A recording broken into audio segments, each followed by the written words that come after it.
So all of a sudden, somebody who bought a used game on GameStop is running a risk of getting their console banned from just buying a used game in general, if somebody else has done something nefarious with it previously. And so that opens up a whole new world of thinking like, oh crap, like should I just be buying new now? You know what I mean? To guarantee that my unique cartridge identifier is not compromised in some way. If I were named Carrie, I would have probably been standing in front of a bunch of strings on the wall tacked together and turned around and talking about this like Nintendo invented this so that it would force people to not buy used games. Yeah, right. I'm a huge fan of Ninja Theory, so their development studio, Gotcha. like everything they've made is like the top tier games for me. So. Yeah, you and I are like the opposite on this. Like, you didn't like Hellblade 1, but you love Ninja Theory, so you're looking forward to Hellblade 2. I didn't like any of the Ninja Theory games except Hellblade 2.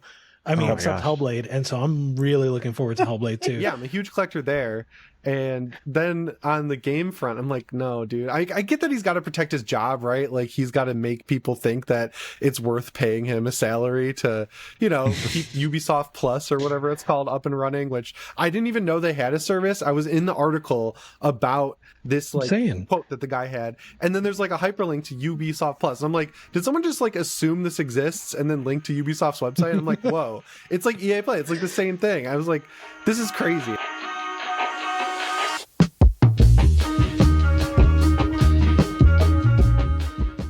Hey everybody, welcome back to the NerdNest podcast. We have a full crew today. We've got myself, we've got Rich, we've got Russ, we've got Carrie, and we've got a special guest. We've got Jimmy. Hello, Jimmy. How you doing today, man?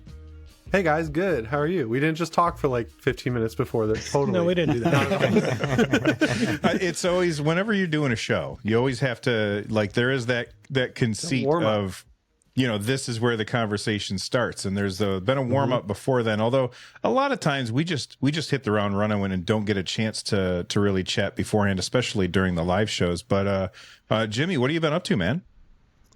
Playing a lot of games, really. Like, I moved to Michigan, back to where I grew up, like in June, and now it's winter and I have nothing to do, so I've just been like busy making so many videos and just playing games and then going to the gym. That's like my routine. It's like video, game, gym, and that's all I've been doing pretty much every day. It's all bleeding together.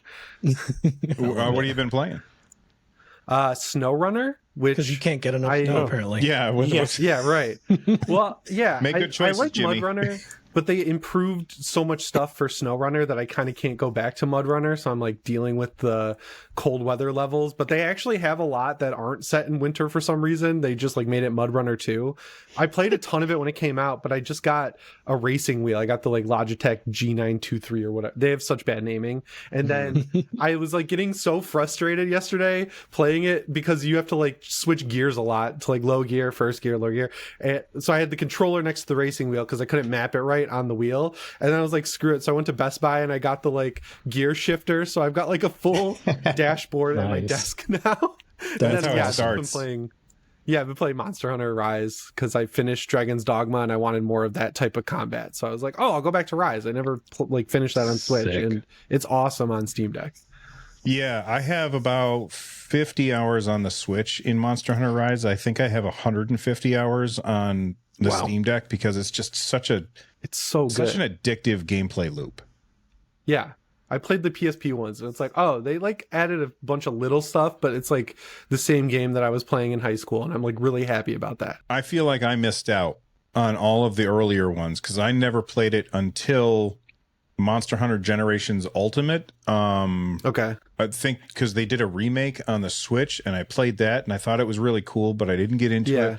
And then Monster Hunter World came out and that one was like, holy cow, this is gorgeous. And I played it on my PS4 and I really, really like that. But Monster Hunter Rise, I feel like it's the pinnacle, in my opinion, of the ones that I've played so far. That's the one that's my favorite. You can just get into it so quick. Like, you just start it up, you're in your first hunt, and then there's no like preamble, no cutscenes, nothing. It's just like play the game, and I'm like, okay, I can deal with that. That's fun. I played in bed a lot. Nice. I feel like the lore for Monster Hunter, like adjacently, right? Like, I don't really play it. I have played it, but never got into it. And I just feel like the people that are like live Monster Hunter day in and day out and show like GIFs of them, what they've done, like just this big choreographed scene of a giant monster, and the guy's like grappling hook, and he's like doing this spin move and slams him on the head. And I was like, that looks amazing. And then I go and I'm playing, and it's just like a bunch of dialogue that I'm sitting through for the first hour, and I was like, what's going on? Where's the spinny hammer thing? And so I watched that, and then all the lore of people like, oh, he's not a sax playing Monster Hunter, and I'm like, what is a sax player? And then it's like the what's the name, Jack Black. You can see him doing the toy saxophone thing on Jimmy Fallon, but they like put it as Monster Hunter, and I'm like, what the hell is all this? Like, there's this whole lore of Monster Hunter stuff that I like at a surface level I can't see. It's like that total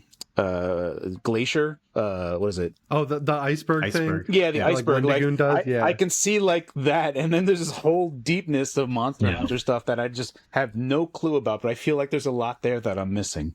Capcom is very bad at teaching the player about their own game. So if you want to learn to play that game, you gotta watch videos. Oh, tons of YouTube. Same with Dragon's Dogma. So I will say this: there's it's kind of sad. So Final Maxstorm, he used to write for RPGsite.com or RPG. I apologize. He passed away from cancer, but I saw his player playing in Monster Hunter World. Like his like guy was just like doing something, and I was like, oh man. Like I just like saw his character, they just kind of put ghost characters in there to like so you can but he's in my friends list, so he popped up, and I was just like, oh man, that's rough. Wow. That's kind of an adjacent thing, but yeah, it's a little bit sad. Sorry for the bummer, guys.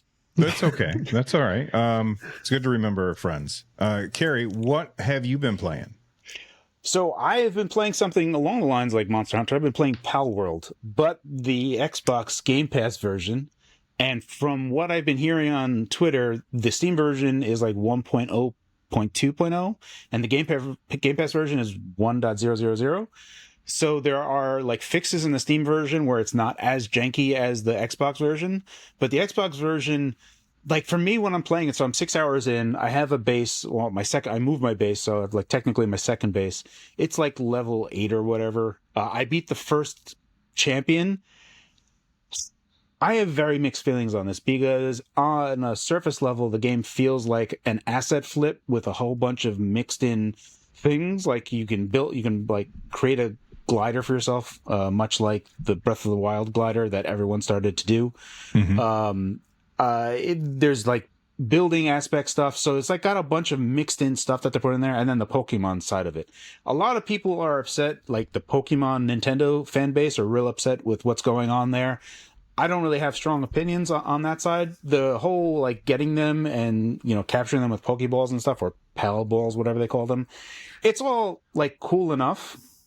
The progression and the playtesting, I think, has been really dialed in really, really well, which is juxtaposed against all of the surrounding accoutrement of the game. Like, I've had parts where I'll just be running and my character will just start T-posing around.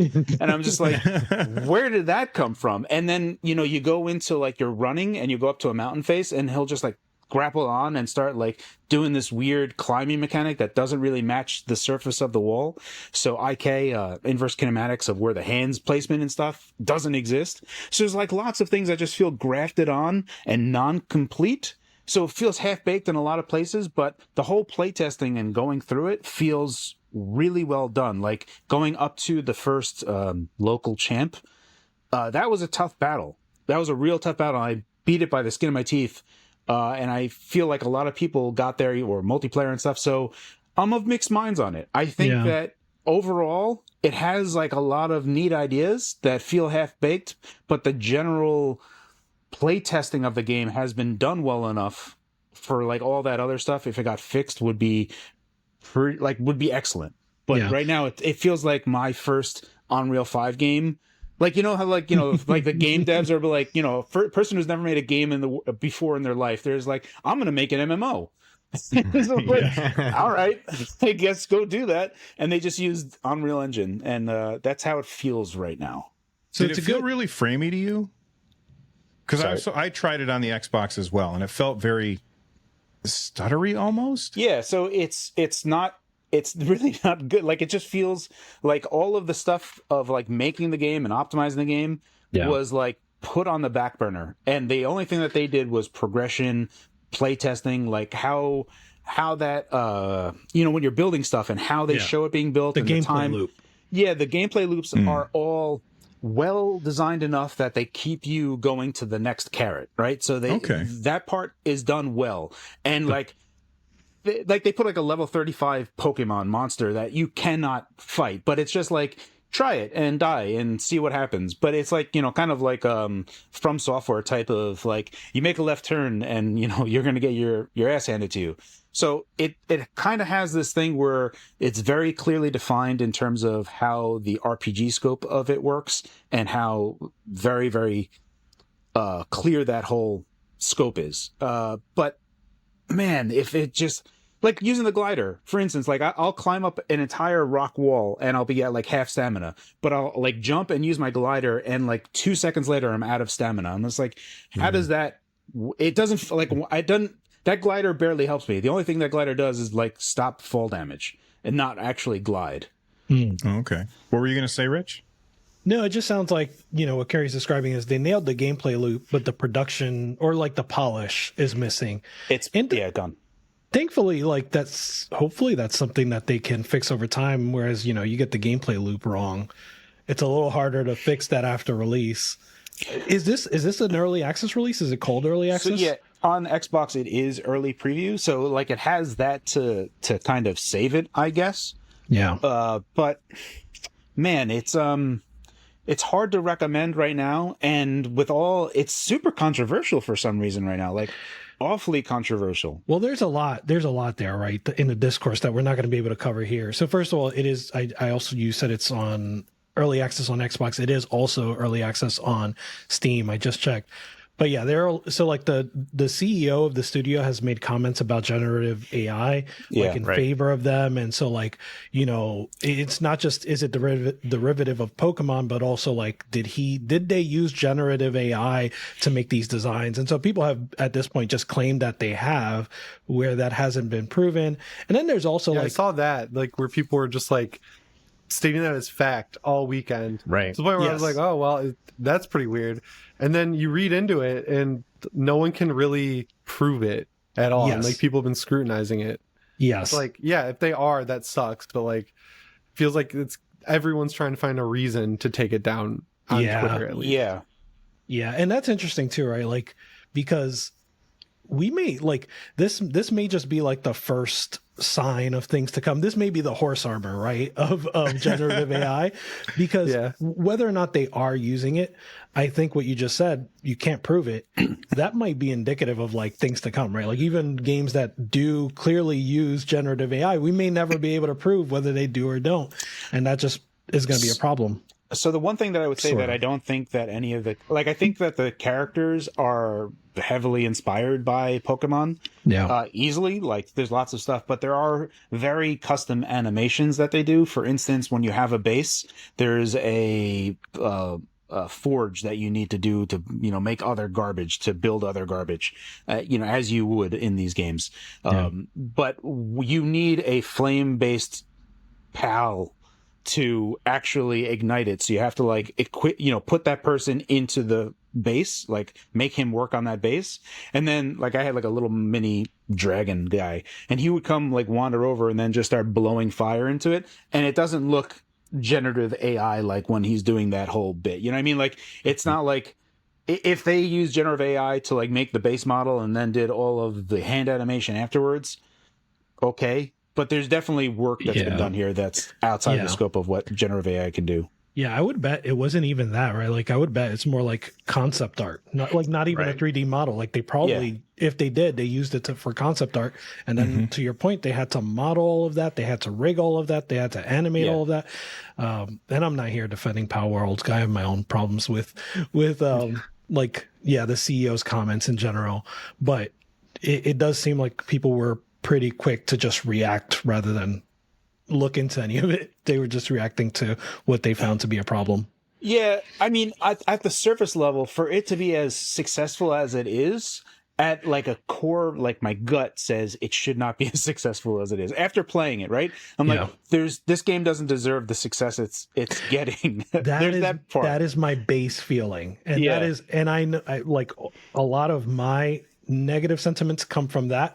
But then again, like what does, right? Like a lot of times, like the quote unquote blockbuster, most mainstream stuff, like it's not necessarily the stuff that resonates with me. But yeah, whereas I would love like Outer Wilds to be as big as Pal World is, that's never going to happen. You know what it makes me think of is No Man's Sky. Like that's a game where a lot of people put a lot of tension into it in the very beginning, right? And it wasn't ready. But because it got so much initial attention, like it got improved to the fact that it was a good game. And I feel like Pal World is kind of getting that same amount of momentum where most games don't get that at all. You know, like they just kind of die out if they're not going to be good. This one seems to get so much attention now that it's probably going to become a good game. I can definitely see that. It's currently the number one for the 24-hour peak concurrent whatever on Steam. It's number one. Like that's crazy. I just tried to bring it up on screen. It didn't go for some reason, so I'm not going to fight with it. It's really, really popular. Is it going to be a flash in the pan though? Like you look at these games that come out and like they're super, super popular and then just vanish and nothing ever happens with them. Like people are going to get mad at me. Like Valheim I loved. I played it like crazy when it first came out. You never hear about that anymore. Yeah. There's probably like the Survivor games that come out that make a big splash and then kind of go away. And I haven't played Valheim, but I have played a bit of Valheim, but not enough to actually form an actual opinion on it. And I feel like Pal World, at its current state right now, it needs a lot of work to really improve to get to a point wherever it is.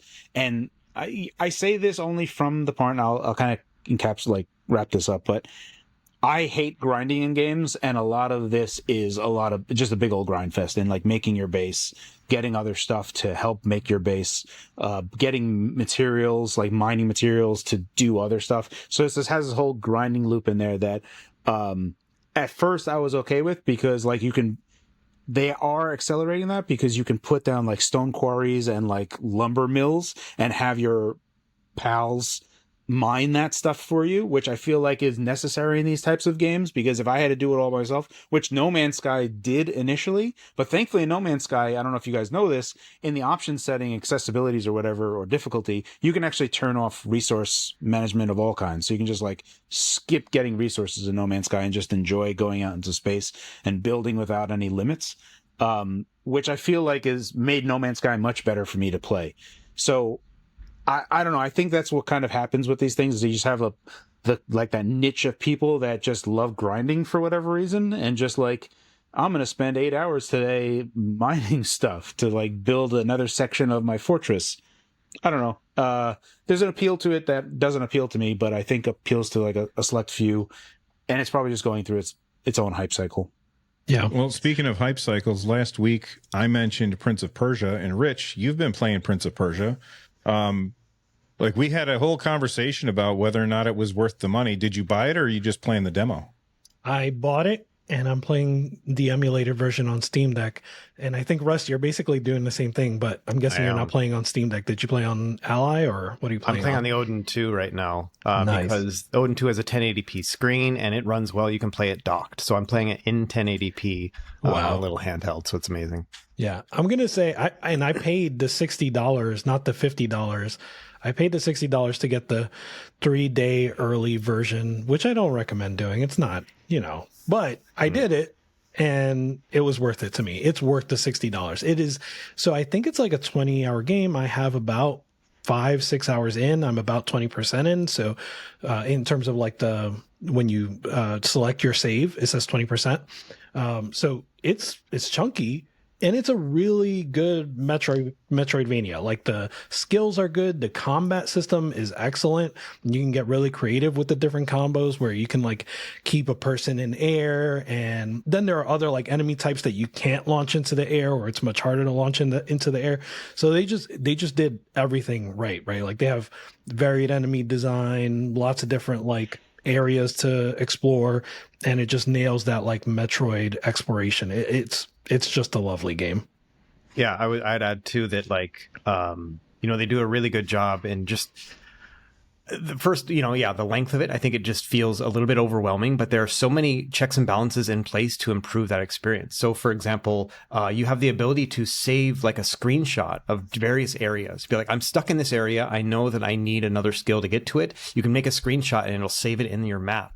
So you can go back to the map, and not only do you see that spot, but you see a screenshot that you took of it to say, okay, that's where that place is. I can go back there now, And then also there's a bunch of accessibility options as well. Cool. So you can choose like how much of the screen, like how many indicators you'll get. If you want to just explore it without anything like flashing, you can do that. Or you can say, oh no, I want it to flash when there's something that I can interact with. And so there's just levels that you can do to make it easier or harder on yourself. And I think it's pretty awesome. Yeah. That's fantastic. I remember playing Metroid Dread, which is probably the most recent game in this genre that was in the zeitgeist. And there was a spot where I think a lot of people got stuck because there was you had to shoot a floor with a missile or something, and there was nothing to indicate in that spot that, hey, shoot this here.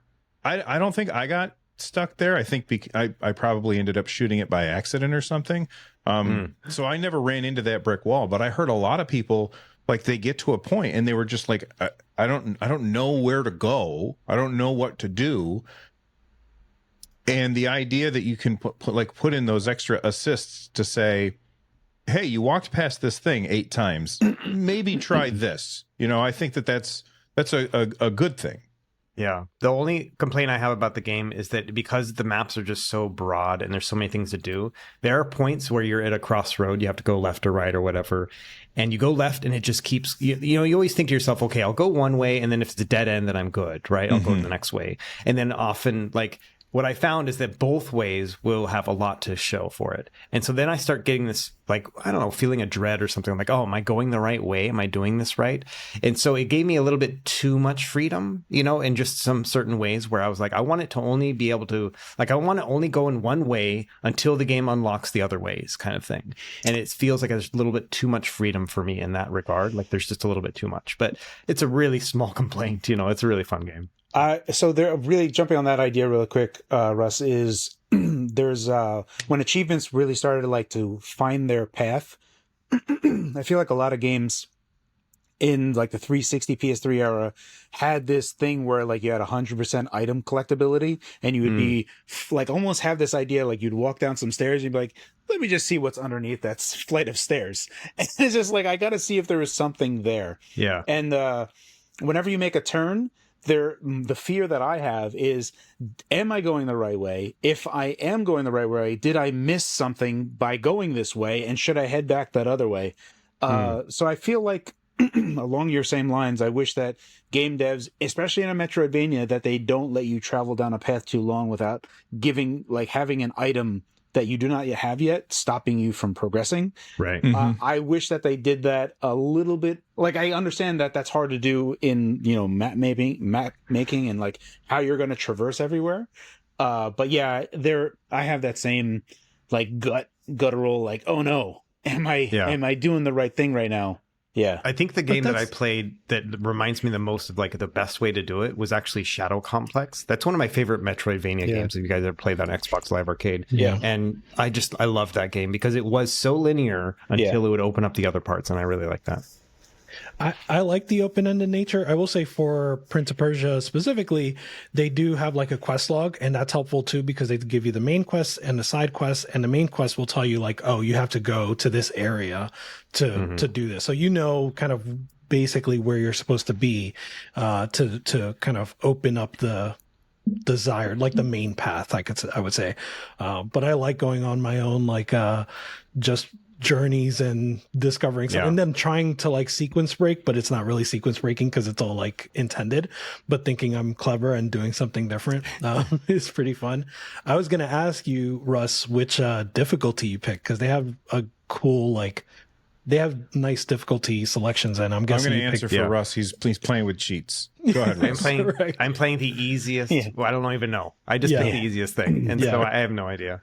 One thing I will mention too, though, and I don't know if you're encountering this on the Steam Deck, but you know, the Odin 2, the device that I'm using, is an analog trigger, so it's got a full range of input. But I'm playing the Switch version, which means that it's expecting a digital input. And so I'm finding that I have to push all the way down on the trigger in order to trigger that 100%, in order to actually get the motion to move. And this is a game that relies on very quick, like one of those is your block button, basically, and your parry button. And so I found that like I had to go into the Odin settings and change it to a digital input because I wanted just a hair trigger response. And so that was one thing I was curious about on the Steam Deck. Like, how is that working? Like, are you feeling like you have to push the trigger down too much to activate that? Or I haven't even noticed, to be honest. So I was doing better with parries on the Steam Deck than I was on the Switch, and I don't know why that would be, but I am.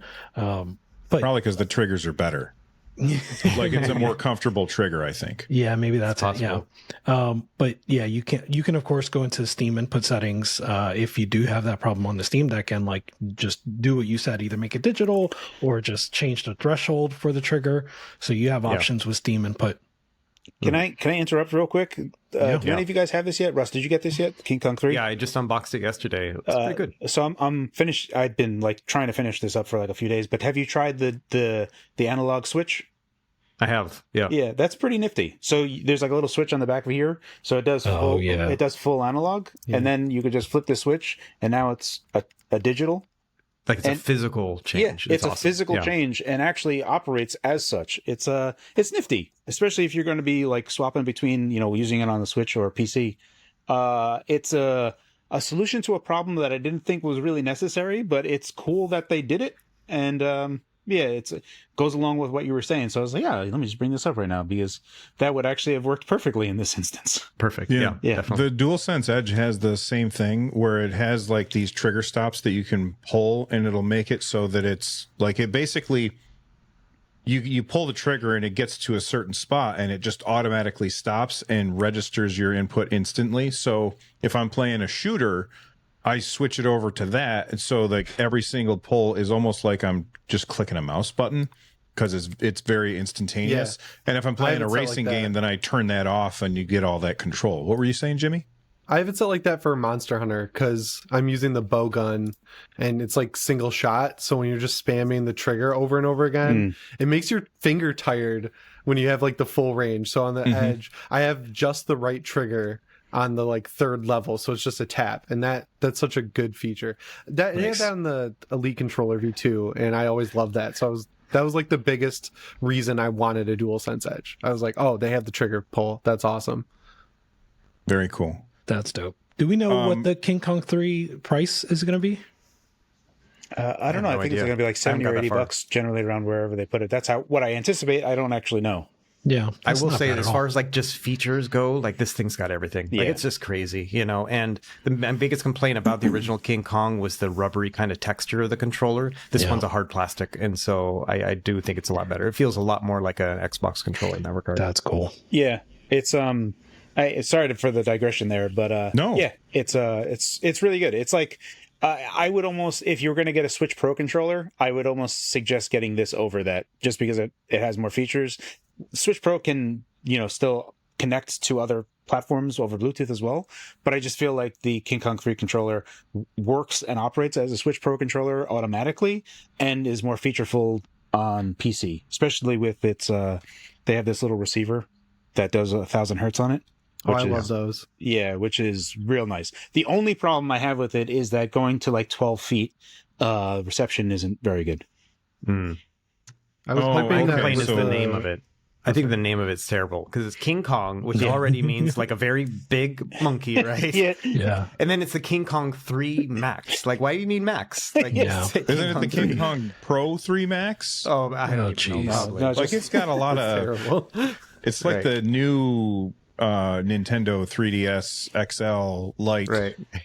That new name was such a terrible name by Nintendo. I don't know who So bad. that went past by that, but like I feel like that's along the lines of like the PS Portal type of thing, where like this engineer gets his thing. He's like, no one's gonna do this. Here, just put a dual sense of this tablet outside of it. Okay, they approved it. They approved it.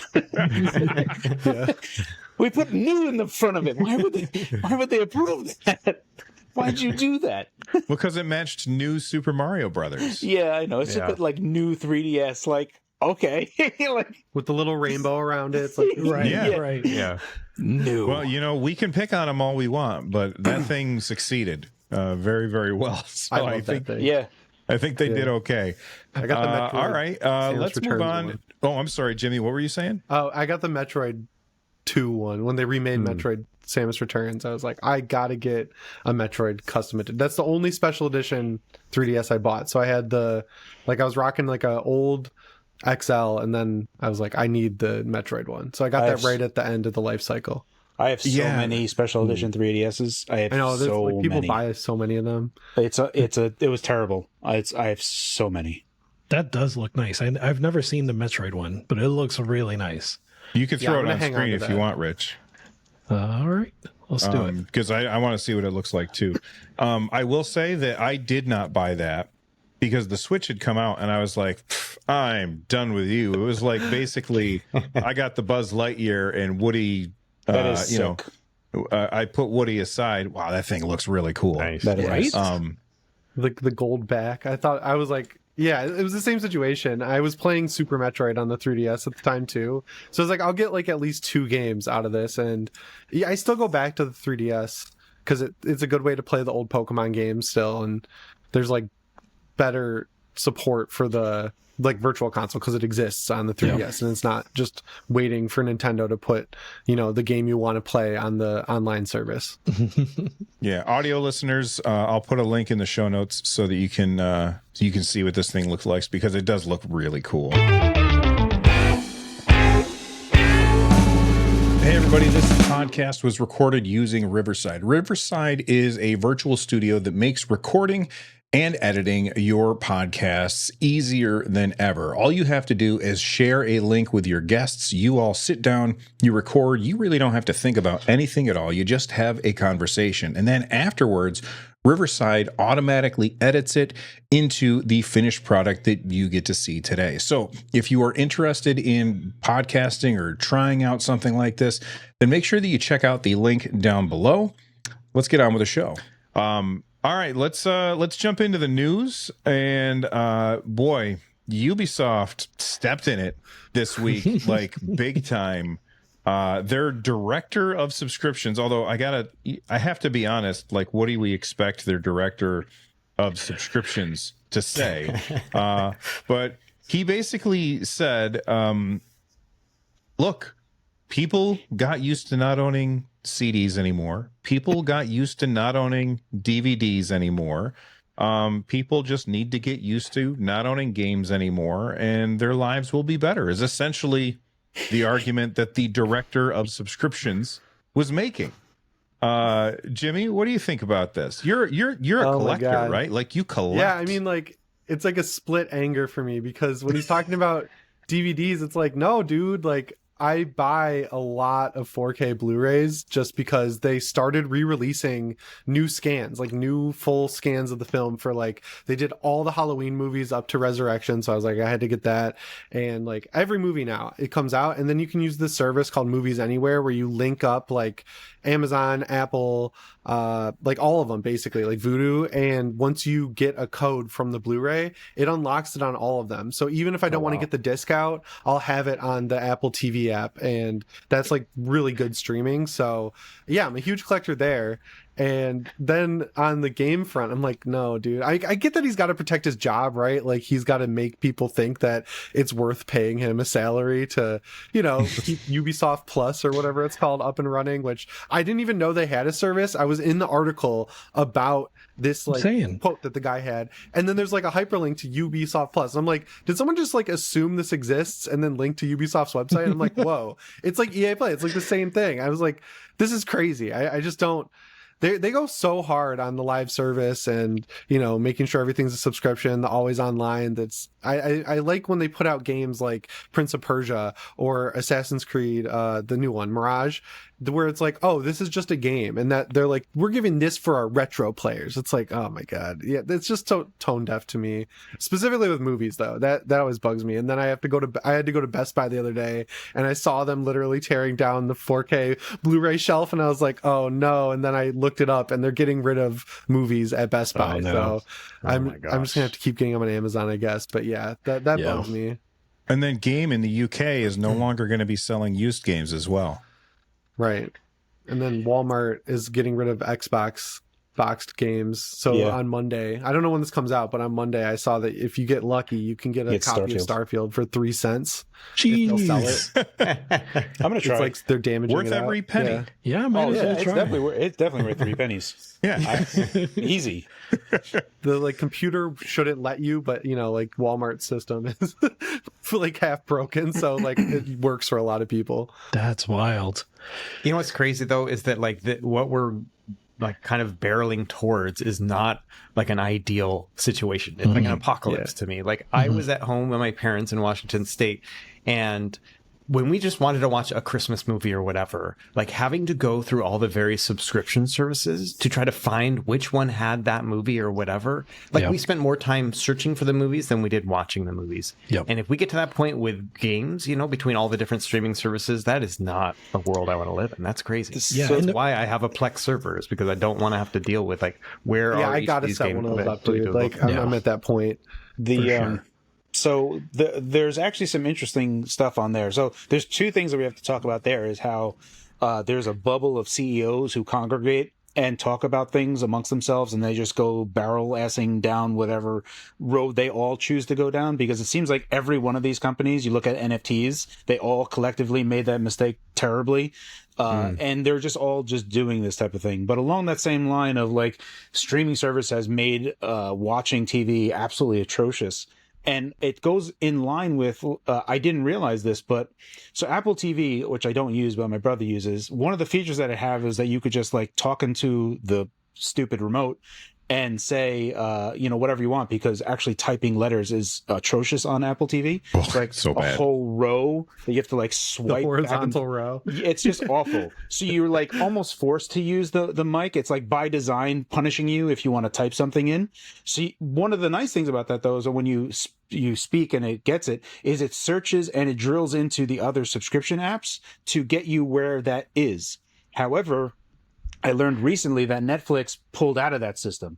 They don't want people being able to find whatever they want. They want them to hit Netflix's dashboard and then like have Netflix feed them whatever. 1000%. Yeah. So it's all of this crap of like everything that I hate. I've like, whenever I look at YouTube, I'm like, why is YouTube showing me this garbage? So I went through I blasted my personal YouTube stuff out, my search history and everything, just to like restart from scratch, and like started like liking things that I think would like try to train the algorithm so it would feed me correctly.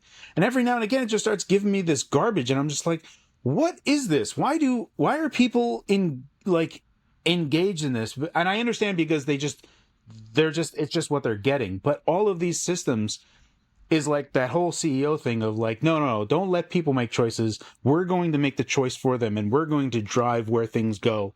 And that's how everything is going. And it's, you look at this physical stuff and it's going along the same lines. And it's like, you know, it's going to happen. I think Nintendo, I feel Nintendo's going to be the last man standing here, like the last hero of physical media. And Sony will soon, like, Sony's definitely like saying nothing, right? Like, they're watching like Xbox burn. It's like, we got the same plans, right? Yeah, all right. Don't say anything. Just watch them burn for a while until we have to do this as well. Yep. But yes, it is upsetting. I don't know about you guys, but like, as stupid as it sounds, when Toys R Us was closing down, it felt like I was gutted a bit. I was like, oh, that sucks. I liked going to Toys R Us. Like, my son never really got a chance to do that. I brought my son there, but he doesn't even remember when I gave him that opportunity. Like, I was like, oh, pick out a game, buddy. And he's like, no, I don't remember that. I was like, oh, damn. Like, my only hope right now for him, and it's kind of like a stupid thing, like, really it doesn't matter, but like when the Super Switch comes out, I'm really hoping that we can do a midnight launch and we can get in line and get a Super Switch on launch day. Like, I want my son to have that opportunity. Yeah. Like, that's probably the last time he's going to have that. I think we got one more generation of consoles before everything is just I mean, that's in the been cloud. That's been saying that for a while, but like, I think that this might be the last time we like line up at a store instead of it getting just shipped to us. Yeah. I feel like that's the case. Because like, I don't know when a midnight launch for anything is going to happen ever again, really. Yeah. I have like, there are so many thoughts from this thing. And first of all, the first thing that I have is that like, we all know that the suits felt this way. I think the reason this was like a mild shock to me is because it's a mask off moment, right? Like the suits, the suits haven't talked about it out loud. Yeah. But now here's a suit actually saying this out loud. Suit is just going to be my shorthand, right? Like we're talking about like the executives here, not the game developers, not like the artists, things like that. It's the people that run the companies. Yeah. So that's my first thought. And the second thought is like, we talk about this divide between physical and digital because that's how we've been forced to divide it, right? Like no one on this call would necessarily, like you guys all mentioned Plex servers and stuff like that. It's not necessarily that we need to have the physical. It's that is the only alternative right now to actually to only having a license to a game, as he puts it, as all the people that are, you know, in the comments putting it, right? Like if you buy digital, you only have a license to a game. I think it's the former Portal, one of the former developers of Portal, Chet Falasek, who has a video out and he talks about how like when I buy a game on Steam, I feel like I own it. I don't know if that's true, but I feel like I own it. And I think that's the case for a lot of people. We might acknowledge that it's just a license, but like when I buy on Steam, I feel like I own it. And I hope that I have that forever, even though realistically I may not. Yeah, go ahead. I was just going to say that, as somebody, like, I don't buy physical games.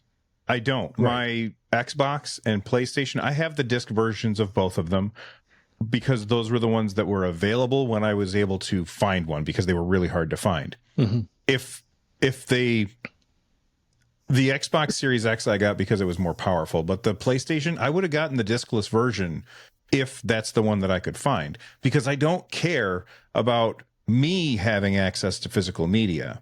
And there's a lot of people out there who are like me who don't care about access to physical media. But what they don't seem to understand is that not everybody thinks the same way that they do. I personally will take convenience over actually having the physical thing in my hand every single time. But just for game preservation, the idea that, you know, owning your games is no longer going to be a thing and physical media is no longer going to be a thing. I think that is, it feels like a nail in the coffin to this industry the way that it is now. Like this is a turning point. It feels like the negative equivalent of, you know, the introduction of 3D to video games where everything before it, like you could definitely see the before and the after of 3D in video games. And at this point, I think that we're in a negative turn of the before and after for owning the games that you have spent money on.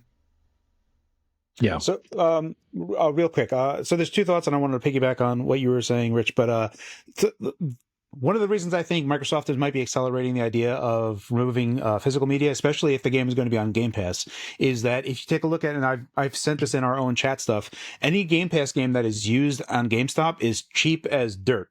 So any of those games that are on Game Pass, technically someone could, if they wanted to, just like, oh, that game is something I want to play in Game Pass. But I could also just buy it for like $3 at GameStop. Maybe I won't get Game Pass. I'll just buy this and just be satisfied with what I can get.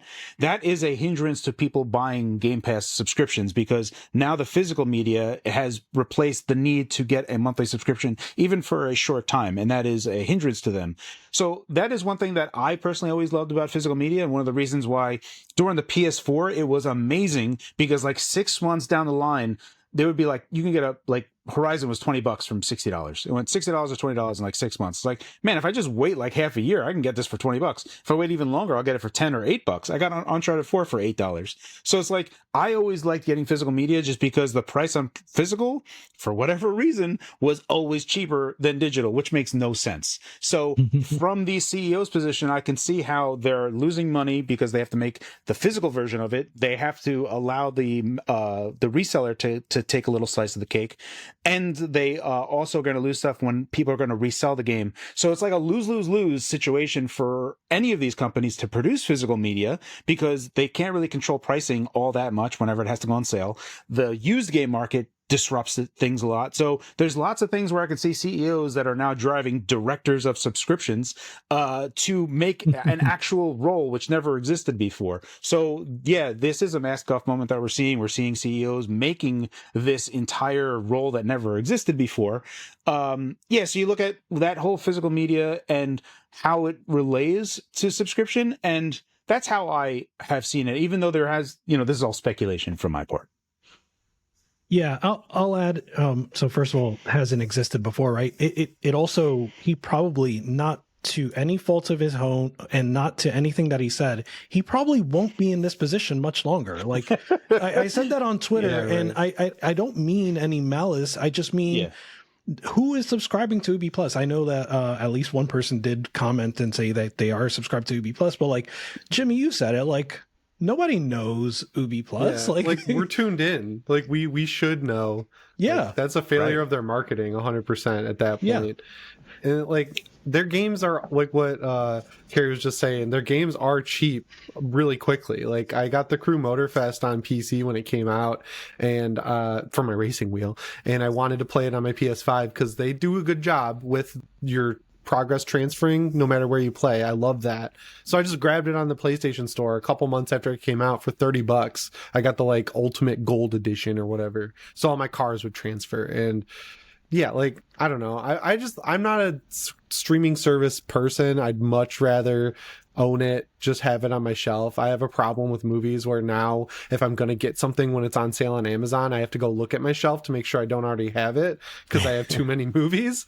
But it's weird. You can game it a little bit like with older horror movies. This company called Scream Factory puts out really good Blu-rays, and they're rescanning all of the Halloween movies. For Friday the 13th, they were able to get all the rights and just do a huge box set where you got amazing art that all like kind of lines up on the spines and it's cool. But because Halloween is so fragmented, they have to do it in collections of distributor. So like you had to buy like Halloween 1, 2, and 3 in this nice box format, and then wait for them to do 4, 5, 6. And then they did like, I bought those when they came out for full price, but then they did like Resurrection H2O, and then it might have been 6 Resurrection H2O, which are not great. I was like, I'm not paying $100 for that. So I just waited until they went down to like 60, and I was like, okay, I'll get those 4K Blu-rays. But yeah, I never buy used movies. That used movies have like a stank that used games don't. I don't know why. It's just like, I don't know. I'm not going to buy it used on Amazon. I'll just wait for it to go on sale. Like I can watch it whenever I want. I can download it if I really need to.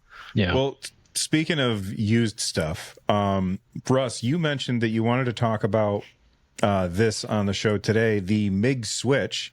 So before I tell people why I'm talking about this in the context of used stuff, Russ, can you tell everybody what MIG Switch is?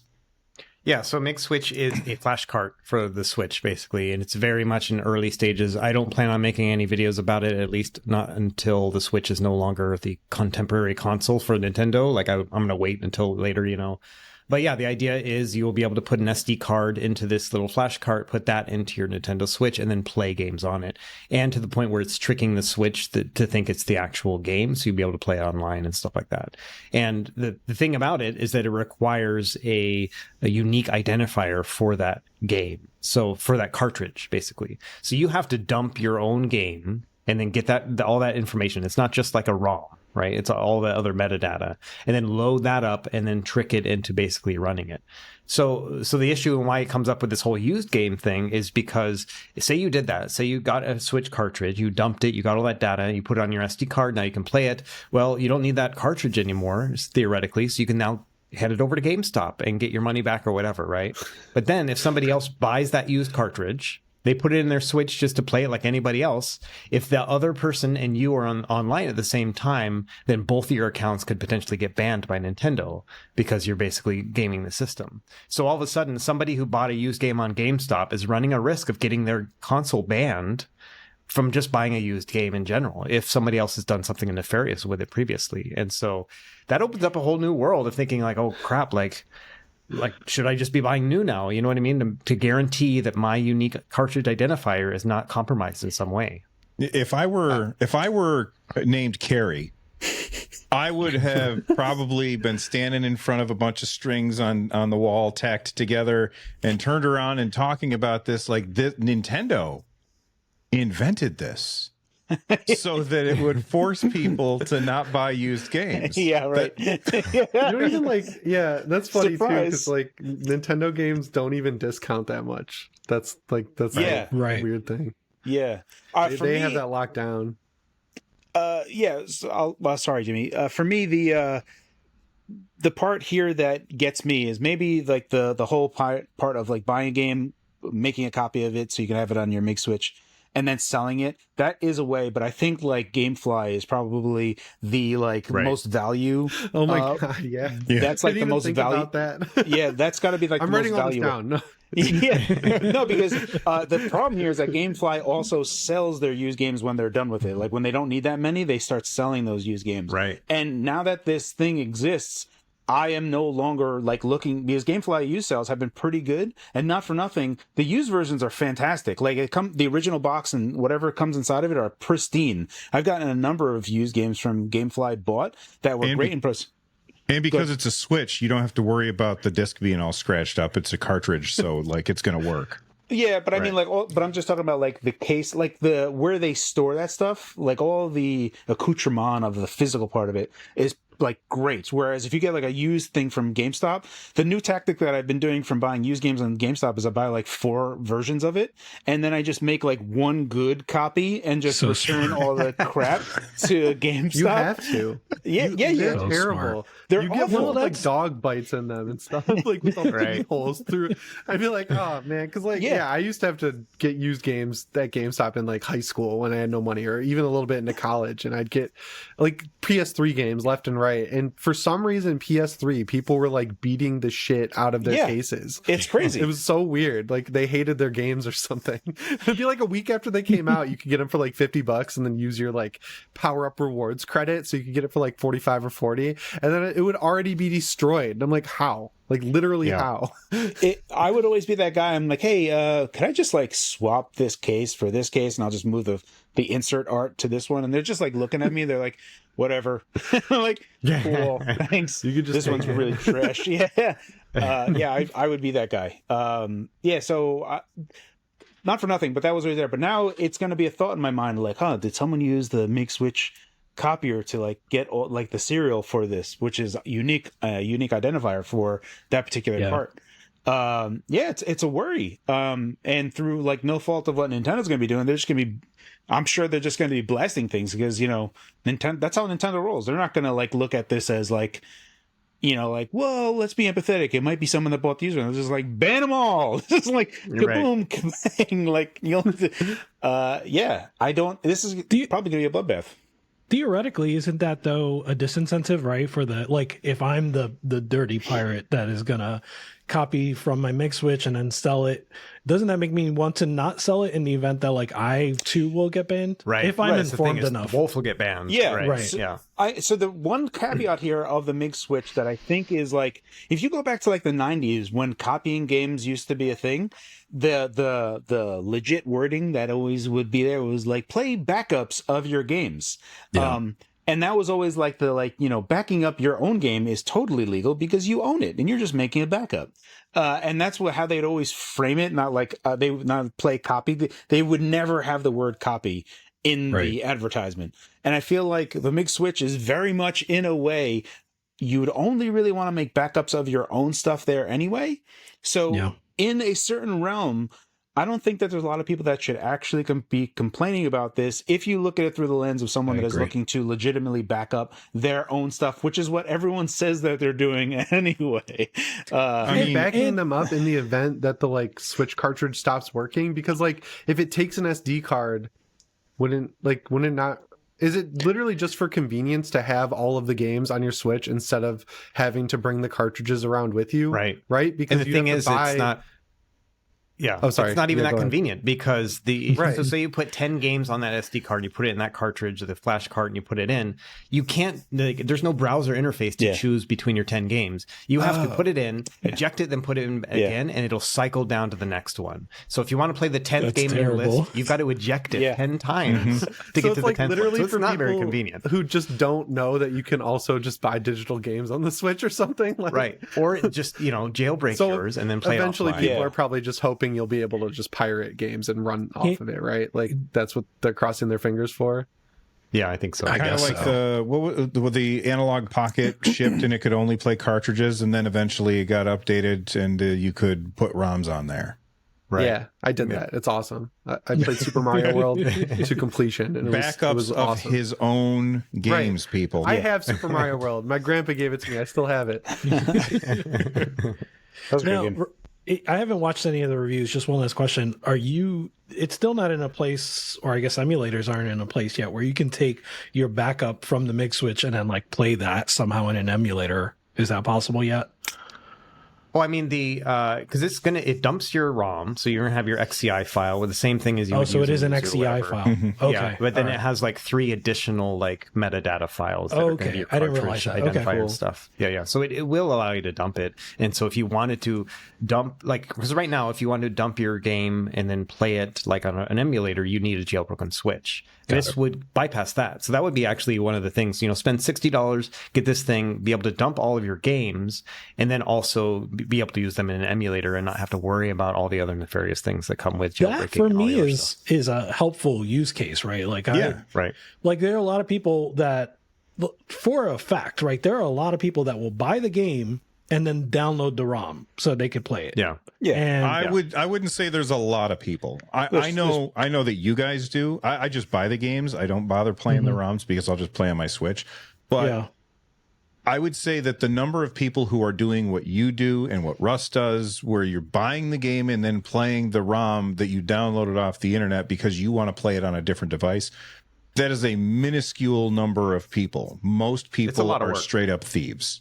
Yeah. And if you're a thief and you're mad at me for saying so and yell at me in the comments down below, I don't care. Stop. You can only be mad if you're actually a thief. Yes. Right. So if they sold just a little doodad, a little gadget where you could, it was a cartridge jumper, basically, I'd pay $100 for that. That'd make it so much more convenient. That'd be great. That's been the barrier for me from doing what you guys are doing is like, I just don't, I know I could figure it out. I just haven't had the like willpower to do it.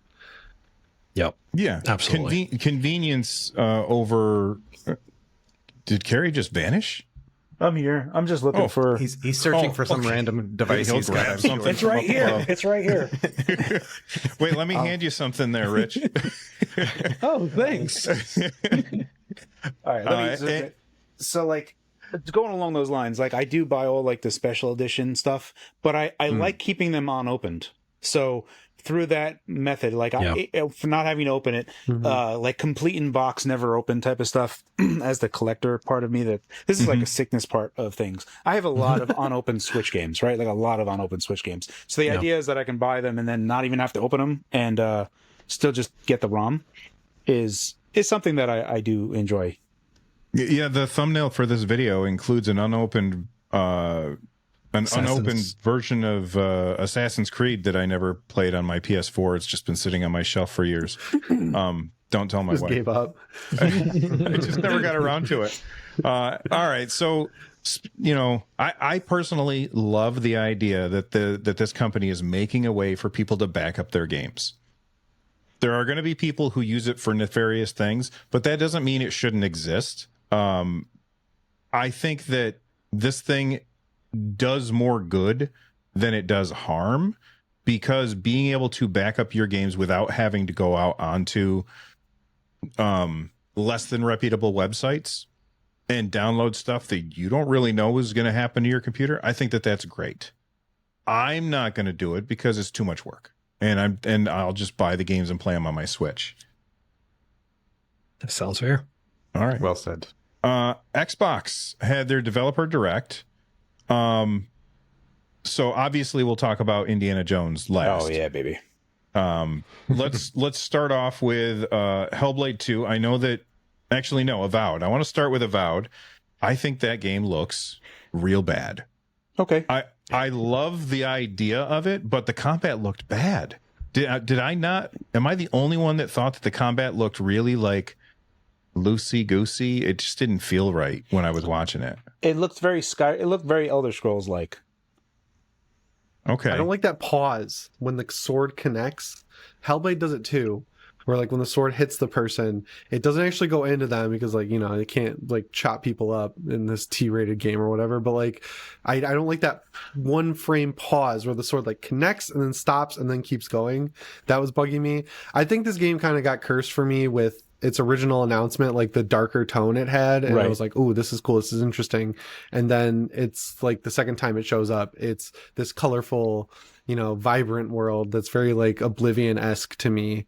And this was more of that. But I love that key art that they put out, that everyone's making their background with like the cool skeleton guy. Yeah. That's sweet. That's like my favorite thing about the whole announcement or whatever, the whole trailer. I was like, that art is very good. They should give that person a raise. I hope I'm wrong. So I've been looking forward to Avowed since the initial trailer that was very dark, when you saw like that thing where they went down deep and then you see him bring up like the sword and just he has his hand like with magic or something, right? He has a sword. He's like dual wielding that. And I was like, oh, sick. So I've been looking forward to Avowed for a while. I thought that it was going to take longer to come out. Did I say 2024? I should check my receipts. I might have said 2024 because it was in 2020 that we saw it, I believe. Or 2019. There was some date that we saw this, and I was like, "Oh, well, that game's not coming out for like 4 or 5 years." During that Halo reveal, that was like a disaster. Yeah, so that was probably 2020. So Avowed was like a big title for me that I was looking forward to, and it's like there's certain games that come out like Below. Below was a game that when it was like on 2013 for the Xbox One, when that was like one of the launch trailers for that game took forever to come out too, which I don't know why it did, but like that was a game that I was looking forward to for a while. But Avowed is a game that I've been looking forward to, and looking at it, the latest gameplay stuff, I am still excited, and I am kind of hopeful based on what it is and my speculation of what it is that I don't even anticipate it being very long. So I'm hopeful that it's going to be just the game that is, just got meat on the bone and not a bunch of filler anywhere, and you can just get through it. And dual wielding wands sounds really cool, and I want to know what more's involved there. So yeah, overall, the combat system is something like how Elder Scrolls is. Like Oblivion and Skyrim are kind of crappy like combat systems. Like when you're doing it, it's kind of like you're disconnected from what's going on. You're kind of just like slicing through stuff, and it's there, but it's more like your imagination has to do some work to like actually fill in the gaps. The one thing that was nice with Skyrim was that they had like kill cam stuff that would happen, like if your guy would do something and then he would like do like a spin attack and whatnot, which was cool. But largely this looks like something that is straight Oblivion. So from that angle, I'm fine with it. I'll say you know what? That's a really good point. Those games don't look good to watch, but they feel good to play. Yeah. And I feel like this might fall in that same category. What were you saying, Rich? I'll say this. I didn't get to see the developer direct. I was on a road trip. I didn't get to see the trailer. I didn't watch it. But I am big on like pedigree, right? And this Obsidian, like they haven't missed, it looks like, in a while. Tyranny, Pillars of Eternity 2, The Outer Worlds, Grounded, and Pentiment. Like not all of those are blockbuster hits, but all of those have really good like user reviews on Steam. So I don't expect them to miss on the next one. There's a part of speculation for me that happens here, and this was news that we got like just a month or so ago. Was Obsidian actually, when Bethesda was bought by Microsoft, Obsidian was like, "Hey, can we like make a Elder Scrolls or Fallout game?" And Bethesda was like, "No, go away." And they were like, "Oh, we'll show you." We avow to show you what's going to happen. We shall be avowed. And they do that a lot, right? Like same The Outer Worlds, right? Like isn't that basically Fallout? Yeah. So it's more it sells you on it being that, but it's much more dialogue driven. Like the combat is like the lowest tiered focus of that game, which like for me, when I play Fallout, I'm like one of the weirdos who's like, I just want to walk around and shoot stuff and loot and everything. I don't care so much about the like New Vegas style dialogue. Like I love New Vegas for like what it offers, but I love the exploration in 4, and you just don't really get that in the Outer Worlds because it's so segmented into like smaller maps versus like a big world. You know what's funny about that is like I'm the same as you, Jimmy, where initially when I play a game, I don't care about your lore. I care zero about your lore. You may like love your lore and you may like be super fascinated, you game devs, but for me, this game better play well and be fun to play. But I have this like relationship with the game where if I love the game a lot, all of a sudden I'll care deeply about the lore, and then I'll start like really getting into it. So like for Halo, I just played through it and then started like, oh, let me read the lore, and it's just like, you know, really just space Bible. So it's not super great story, but I still like it. I read the books, and then they were like retconning the books, and the story of Halo has been just like torn asunder, and I no longer care about it. But Fallout, I'm more interested in now that the TV show is going to be coming out. So like Avowed is this type of situation where, okay, this is like Pillars and all that other stuff, great. But it's got to be fun. And if it's not fun, I'm not going to care about your lore. Lore's not going to make me like hate play a game all the way through and just be like, oh, so that's what happened. Like, I'm not going to do that. Like, it's got to be right, good though, first. About their pedigree, and people really like the dialogue in the Outer Worlds. The second expansion is like a murder mystery, and the dialogue like totally makes that a way better experience than like just a random DLC. Like just being able to talk to everyone and have them all feel like distinct characters, that they do it better than anybody. So that'll probably work its way into Avowed, I would guess, especially because the budget is supposedly bigger than the Outer Worlds. And they spent a lot of time in that trailer, like in dialogue trees, where they were like talking to that dude about, hey, you had choices to make about whether or not you were gonna, this guy, whether or not he deserted his team or something like that. I can't really remember. So that is one part that I will like. If anyone like that whole segment there was weak, and the only reason it was weak was the voice, the VO did not match that guy's face at all. Like he's like a blue dude with like spiked teeth, and he's like, "Hey, how's it going?" like whoa, the whiplash of like hearing it's like his the Star voice. Wars effect. Yeah, it's just there's a bad whiplash there, and I saw some people tweeting about it, and I was like, yeah, I have to agree. The voice doesn't match that dude at all. It's a good Game Pass game. Like that'll keep people engaged for probably a month or two, right? Like they want to get the quarterly releases out where they keep people engaged while the game is like out, and then the next one's being cooked, and then right when the engagement starts to drop, they release like Hellblade or whatever. So it feels perfect for Game Pass.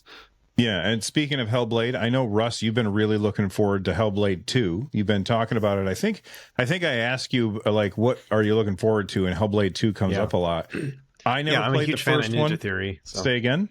I'm a huge fan of Ninja Theory, so their development studio. Gotcha. Like everything they've made is like the top tier games for me. So. Yeah, you and I are like the opposite on this. Like you didn't like Hellblade 1, but you love Ninja Theory, so you're looking forward to Hellblade 2. I didn't like any of the Ninja Theory games except Hellblade 2. Except Hellblade, and so I'm really looking forward to Hellblade 2. So, wait, did you play Enslaved? Did we already talk about Enslaved? No, I didn't play Enslaved. Oh my gosh. I was turned off. That's their best game, like 100%. I was turned off pretty quickly by Heavenly Sword, and that colored me a lot. Like I played Heavenly Sword, and I'm like, this is no Devil May Cry. Like I don't know why I was stuck to Devil May Cry. Did you get hyped up for it? Because they were like hyping that game up. Yes, like I was that's, like really young, but it wasn't all my just, friends were like huge on that game. It wasn't just them that were hyping it up.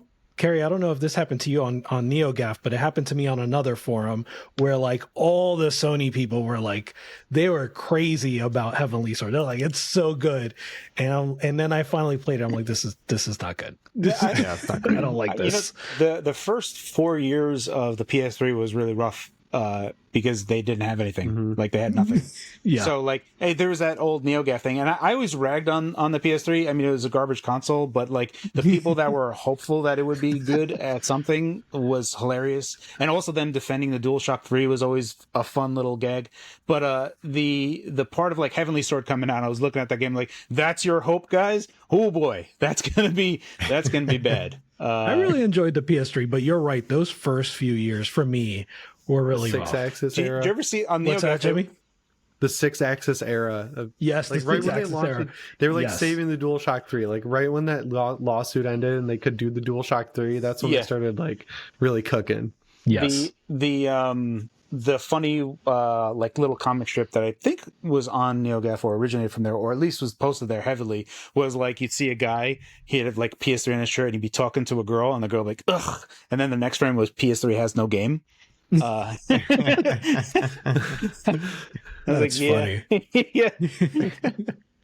It's a great Blu-ray. Anyway, I am looking forward to Hellblade too. I think that it looks amazing. Yeah, there's mechanics for Hellblade just are annoying to me. Like it feels like a fetch quest game in some ways, and like it feels like a game that should be 4 hours, but it takes 8 hours, and I just don't like that. That's the thing that a lot of people I felt were like just dunking on it. They're like, "Oh my god, it's shorter than Hellblade 1. Hellblade 1 was already shorter," and I'm like, "Dude, if it's 4 hours or 6 hours, that's great." And I don't know why people bag on short games so much, or I can understand, at least because Hellblade 2 has been in development for so long, but we don't know what has happened in the previous amount, like, you know, during COVID and how they were impacted during that time. But like the whole bit of like AAA games should be 20-hour minimum affairs is like something I don't like at all. And I wish would stop happening. So 6 to 8 hour games are something that I really appreciate. I was listening to the John Campea show, which is a movie podcast, while I was cleaning my office or something. And he was talking about like the length of movies or whatever. I think they were talking about Madam Web or something is going to be like the longest of the Sony Marvel movies, right?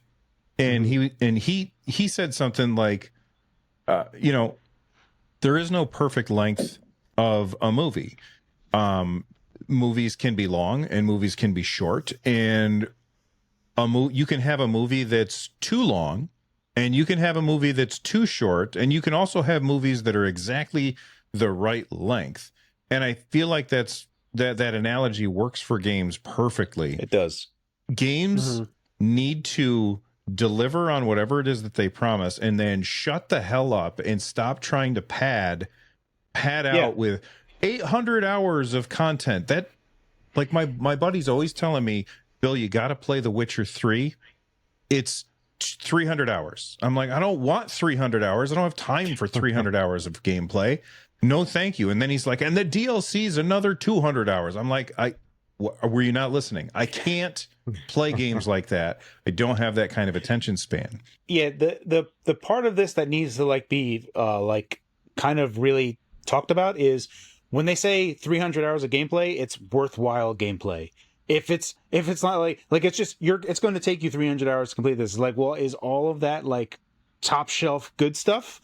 Then amazing. But if it's like I have to run over there and then run all the way back for no reason, then none of that, please. I'll run there and instantly come back to where I need to be. Which is fun, you know, like all the new latest designs. Skyrim started doing that. When you go into like a dungeon, you'd go into a dungeon, and as you're going through it, you find out that there's a trapdoor that you can open that gets you out to the end of the dungeon. Yeah, and I was like, that's nice. Thanks, guys. I appreciate that. I didn't want to have to go all the way back. I know that's realistic, and on paper that sounds really good, but on EverQuest they had a real-time boat. So if you missed the boat to the other continent, you'd have to wait 40 minutes. So everyone would just do like /yell, like the boat's here. And you're like, gotta get there. Else I'm not going to get to the other continent, or I have to pay some wizard or druid to teleport me over there. Yeah. I think, the thing that some like Spider-Man does really well, for example, is that you just have to make the movement actually fun. Like you have to do that. You have to work on that loop to make that actually fun. Cause like I never fast travel in Spider-Man. And I know there are a lot of people that like will even say that that's the wrong way to play Spider-Man. I never do it. And it's because just getting around the city is really fun. Yeah, when they added that glide, almost flying mechanic to it, it's like, oh, okay, well, if I can get there super fast, I'll do that. That's fine. I'll do that. But yeah, a quick travel is I appreciate the feature, but if you lean on that as a means of like just getting through the crud, that's a bad design choice. Yeah. Yeah, there's definitely a balance. I mean, Starfield is all quick travel. Yeah. But then something like Horizon games actually do a really good job where, yes, you can use like the campfires to jump from one place to the next, but it doesn't take that long to basically run across the entire continent either. And you can like shoot turkeys on the way. And so I don't mind like playing Horizon in that way. It just depends on if I want to spend, 5 minutes like running or 30 seconds to find the nearest campsite. And so I think they've done a really good job with that as well. Yeah. So speaking of grind, Visions of Mana, that was the surprise game in the developer direct. I'm sure that I've never played a Mana game. Like when those were, first off, that there's 17 of them, I had no idea. Like that shocked me when he said that. He was like, this is the 17th one. And I was like, are you serious? So I feel like I've missed out on a lot. Have any of you guys played a bunch of the Mana games? I played 1 and 2. Just Secret for me. Yeah, so just Super Nintendo. Carrie, when you say 1 and 2, what is that? Is that go ahead. The US version is called Final Fantasy Adventure or something. Yeah. Okay, so that one's on Game Boy? Original Game Boy, yeah. I may have played that also. It's pretty good. Yeah. It's actually pretty good. Secret of Mana is also okay, and it's an action RPG, much like how the first one is, and they do a pretty good job. Secret of Mana 3, I played the translated version a little bit, but never actually got fully into it. And those are the only ones that I played, but I've completed or almost completed the first one and fully completed the second one. And this is still in the era of 90s JRPGs. So they were still in that world of like, well, if you want the best weapon, you're going to have to grind for about 3,000 hours and fight the same thing a zillion times. I hope you enjoy that. And I was like, nah, I won't do that. I'll just finish the game. And it's okay. It's not bad.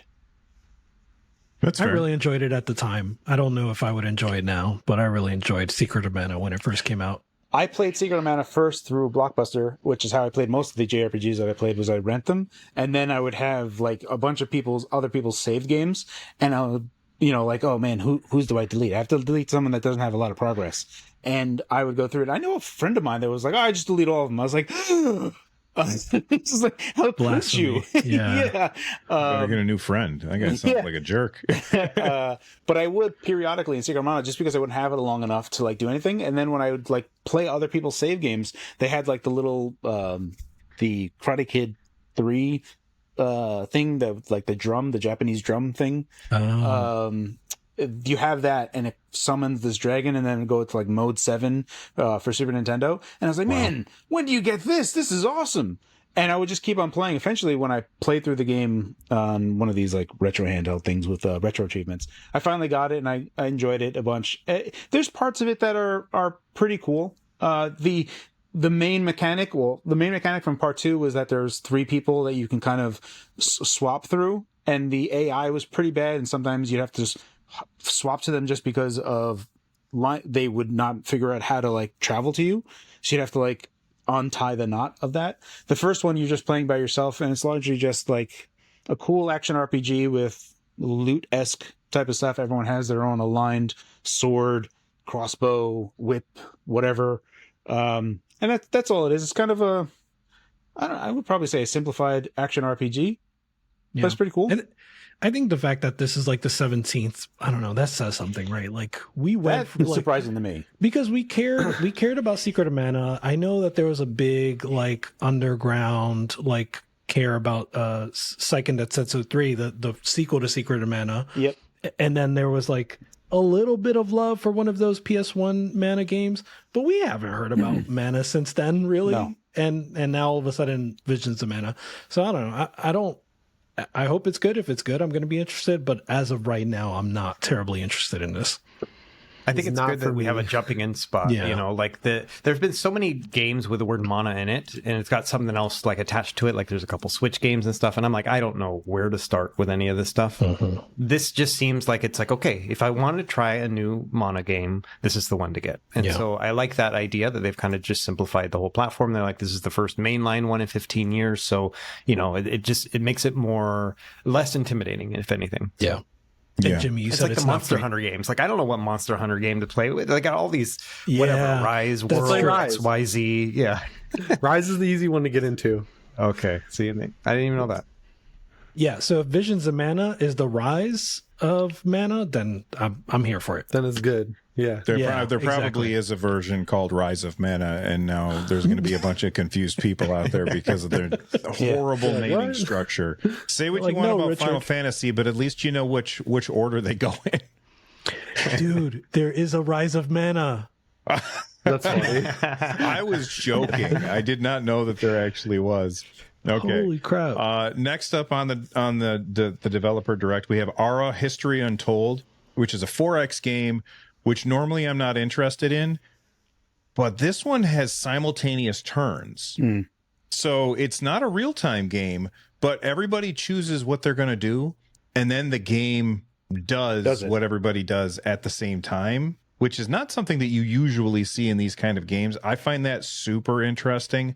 I was really disappointed that this is PC only, so can't really play it on a controller. They never showed a controller interface, and I'm a controller guy, so I probably won't be playing this, but I thought it looked really cool. Anybody interested in this 4X game? I am. Is that, sorry, I kind of blanked a little bit as you were explaining that. Is that like cooperative? Is like everybody's in the same... No. Well, think you all of- live in the same world, and then you're Just trying to take it over. Think of Civilization. So like Civ 4, Civ 5. But you know, when you click a turn, that's just your turn. When you click next turn, everyone made a move, and everyone moves completes at the same time. That's pretty Which- sick. Yeah, so it's nice. I like that change only because when you play the computer on like Civ 4 and Civ 5, I feel like it's like unfair because I make a move and then the computer's like, well, let me make all of the correct moves. And then you Yeah. can make your dumb move. And then I'll make all of the correct moves. And it's like I'm playing some grand champion of Civilization. And I just get wrecked really bad. And no matter which way I've played that game, I've tried playing like the hardest difficulty, like short, small continent, and just tried like rushing the computer to like trying to beat them. And I still can't win. It's like, where in the world did you have the time to get chariots? Like, I don't even know. Like, I'm just running to you, and you already are in the Bronze Age. How did that happen? That's funny. Well, this game has like all the crazy, like it's got, you start off obviously as dudes with sticks and rocks, right? Yeah. But then you can get like mechs. Wow. It's like the whole progression, and the idea that everybody goes at the same time means that a lot of times when I've played these kind of games, like I take my turn and then I got to sit around for 5 minutes waiting for the other person to go. And then they have to sit around for 5 minutes. And so nobody ever finishes a game. Yeah. With this, everybody's always doing something. You are either planning your move or you're watching that move happen. And that just seems really compelling to me. I always thought that these games should have you remember when there was that brief moment when tablets started coming out, like they just started coming out, like the iPad just came out, and the idea of like a companion device for a console or whatever, or a companion for a game Yeah. came out. I always feel like 4X games fit naturally into that realm of like, there's people that play chess by mail. There's people like, I'll send out my move and you wait to get it and then you send me your thing. And I feel like a 4X game can totally be a game that you can play asynchronously and just use a phone or a tablet to kind of assist in playing with your buddies or whoever while you're not at your computer with you when you have all the whiz bang stuff that you can go through. But like you can make some like quick action stuff on your phone when it's your turn, right? Like give them the opportunity to make whatever turn they're going to make, and you can get to it when you get to it. It just seems like there's an allowance for that in this series of games, and I've never really seen that availability. Yeah, I think that's a really good point. We are running long, so we really got to wrap up, but we cannot get out of here without talking about Indiana freaking Jones, because that game looks awesome. I am very hyped. I cannot believe that that's not Harrison Ford. It sounds just like him. Like whoever that crazy. is. I know a lot of people said it was Troy Baker or something. I don't know who it is, but he sounds just like him. This game looks fantastic. It's first off, there's a lot of controversy over first person versus third person. This is a first person game unless you're like climbing on stuff, in which case then it switches to third person for certain things like that. Jimmy, what do you think about that? I love it. I'm totally down for first person. I was kind of worried when I saw Blade get announced and then that's going to be third person. I was like, oh, maybe there's some mandate that when they make like IP superhero cape shit games, they got to go to third person. So I was like, I guess Indiana Jones is going to be third person. But then seeing Machine Games kind of doing what they do, just like a really cool first person game with a lot of like combat opportunities and stuff like that, I was totally sold. And it looks like the camera pulls out for like canned animations like climbing the whip and things like that, so it's like a little bit of a split. That wasn't even an issue for me, but I knew as soon as it was in first person that was going to be the talking point, and it kind of gives them a defense against like everyone saying that it's just worse Uncharted or whatever, or worse Tomb Raider. It's like doing something different, even though Uncharted, and Tomb Raider to some extent are just kind of like derivative of Indiana Jones. Like people would have that argument to make, and now they kind of don't. So it's nice to see that Xbox has a game that is getting. You were talking about John Campea earlier. I saw him being like, I don't want to buy an Xbox, I want this on PlayStation. It's like when you have people saying that, that's good for Xbox. That means they're doing something right. So yeah, I'm excited. The graphics look good to me. I know some people are upset about them because they've taken so long to make the game, but I'm just happy it's running on id Tech, so it's going to run right on PC most likely when it comes out. And yes, indeed. Every checkbox is making me happy with it. Yeah, the graphics one was always a weird one to me. Like they're like, oh, those graphics look like they're straight from 360, and I'm like, oh. Who's saying that? I thought it looked great. There's people that say it. Well, those people need glasses. There are also people that are surprised that Indy is killing Nazis in this game. So that was also a surprise in Wolfenstein 2, right? Wolfenstein, yeah. Wolfenstein 2 is like, well, why is all the Nazi killing happening in this? Like, there's like 3 factions in this Indiana Jones game. He's going to Japan too, so there's gonna be a lot of killing. the interesting, like when Wolfenstein 2 came out, it seems like, whoever was like in like dialed in and saw the controversy, they were like, man, they should make an Indiana Jones game. Wait, great idea. I love it. I do have some reservations about it being first person, in that it seems like there are some like kind of stealthy elements to it, like you're sneaking around like a dig site or whatever, and I always have a hard time playing stealth with first person because I always feel like I never know where I actually am standing. Like my sense of space is always a little bit off, compared to a third person where I can see my feet, that kind of thing. So I have a couple hesitations about that. Like I never enjoyed the Dishonored games, for example, because I never felt like I was really in it, so who knows, but that's just my one reservation about it, is that I hope that they pull off that first person kind of stealthy mechanic off a little bit better. Thief did it well. And they showed a lot of stuff where it was like you can go after this with like combat, you can go in with your guns, or you can throw some punches and use your whip, or you can be a sneaky guy. And I thought all of that looked really interesting to me. And it means that I have a different way to, I play it and you play it, and we might have different things, different ways that we approach a situation.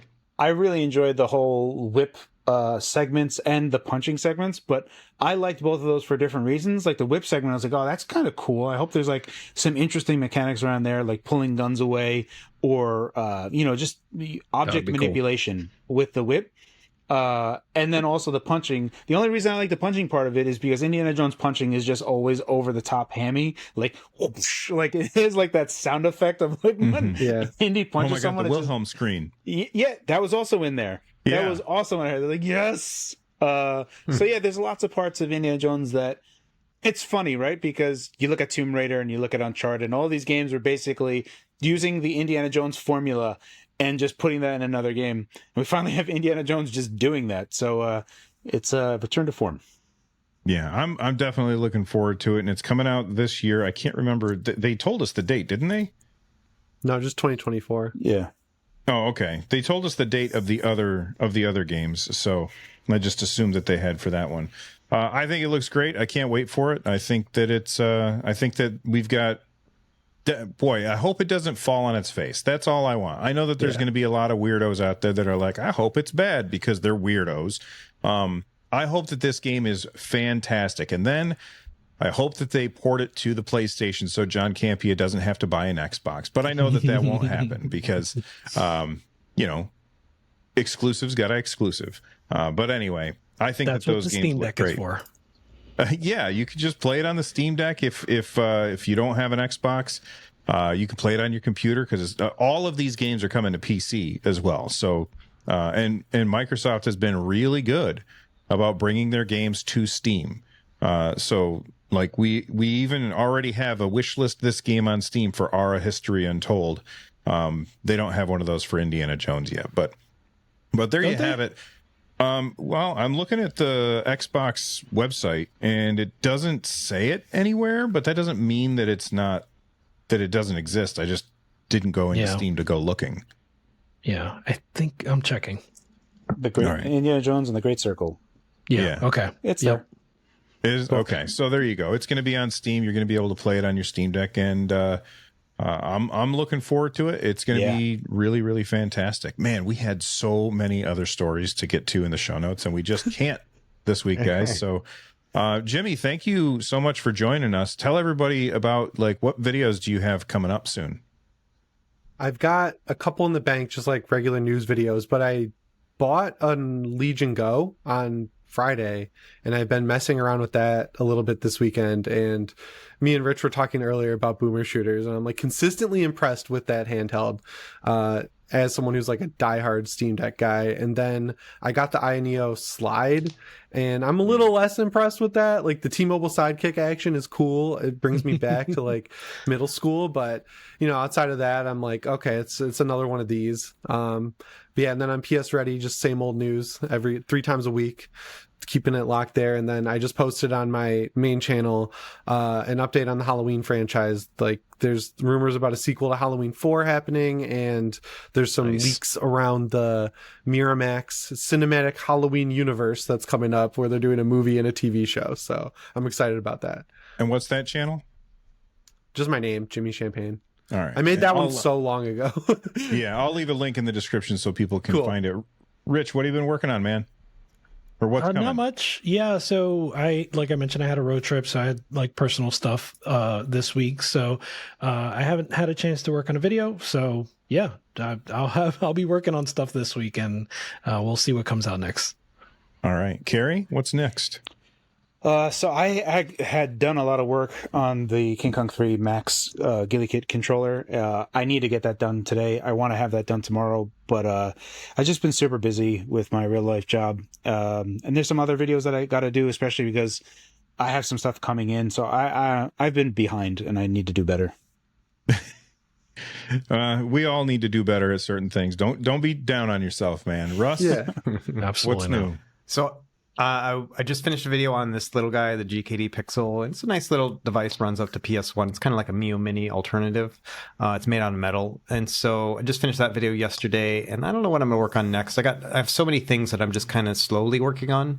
I have the AOK Zoe A2, which is like their next 7840U handheld, but they sent it to me so late. The Indiegogo campaign like ends today. So I don't have enough time to make it before that ends, obviously. So that kind of took the wind out of my sails of whether or not I want to rush to get this video out when it's not going to be available for sale anyway. And so I'm still kind of thinking through that one. And then I've got a couple other, I got that Guild controller, and a couple others that I'm working on. So yeah, lots of things going on. Very cool. I have a new video on I put out 3 videos this week on this channel, and I have a new video that I just put out yesterday on my new channel. It's about like the stuff that I use for podcasting and stuff like that. So you guys, I'll leave a link down below for that. And I'm sure that you guys have already seen the other videos that I posted. So thank you for hanging out with us. This was a long episode, but I think it was really fun, and we had a lot of fun conversations. And until next time, stay rad, everybody.